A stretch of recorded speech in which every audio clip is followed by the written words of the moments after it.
السلام علیکم ورحمۃ اللہ وبرکاتہ۔ آج جس دعا کے ساتھ حکمت کے طلباء کے سامنے حاضر ہوا ہوں وہ صبح شام میں اگر ہم ایک ایک دفعہ پڑھ لیں تو انشاءاللہ تمام موذی جانوروں سے ہم محفوظ رہ سکیں گے۔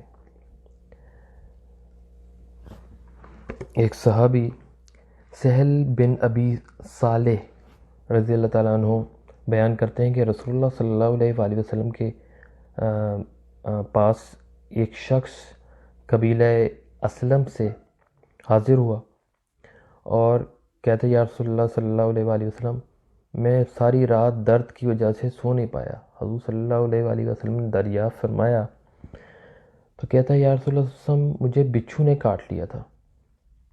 تو حضور صلی اللہ علیہ وآلہ وسلم نے فرمایا اگر شام کو یہ الفاظ کہہ لیتے تو کوئی بھی موذی جانور تمہیں کچھ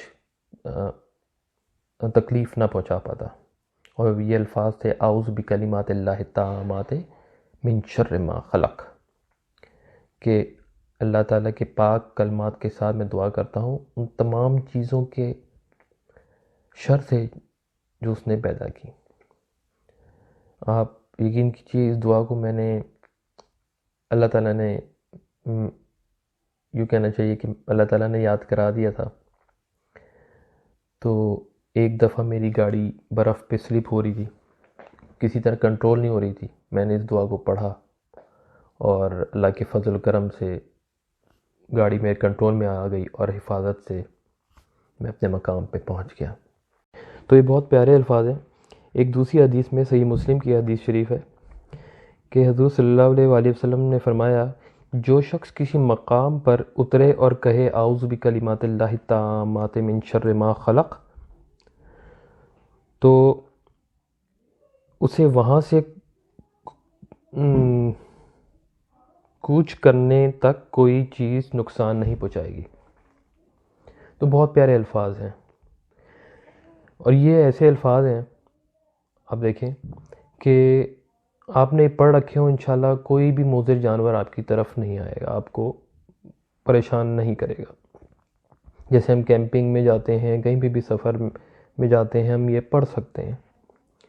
ایک دفعہ کاٹ لے تو پھر مختلف آپ صورتیں دعائیں پڑھ سکتے ہیں، لیکن ہم تو چاہتے ہیں کہ ہمارے پاس آئیں ہی نہ، ہمیں پریشان ہی نہ کریں۔ تو آپ یہ دعا یاد کیجئے، بہت بہترین دعا ہے۔ کم سے کم 22 مختلف مقامات پر احادیث کی کتابوں میں یہ ملتی ہے۔ یہ تو میں آپ کو ابھی طب نبوی سے بتا رہا ہوں۔ جب میں اس کا آپ کے سامنے پیش کرنے کے لیے مطالعہ کر رہا تھا تو کم سے کم 22 مختلف مقامات پر اس کو ذکر موجود ہے احادیث کی کتابوں میں، اور میں آپ کے لیے انشاءاللہ MP3 میں بھی، آڈیو فائل میں بھی لنک ڈالوں گا تاکہ آپ لوگ جو لوگ آڈیو میں سننا چاہیں اس کو یاد کرنے کی غرض سے تو وہ اس کو ڈاؤن لوڈ کر سکتے ہیں انشاءاللہ۔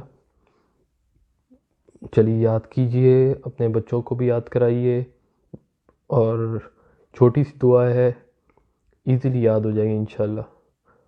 معنی سمجھ کے یاد کریں گے تو انشاءاللہ یاد ہو جائے گی۔ ٹھیک ہے، اپنا خیال رکھیے گا، اللہ حافظ۔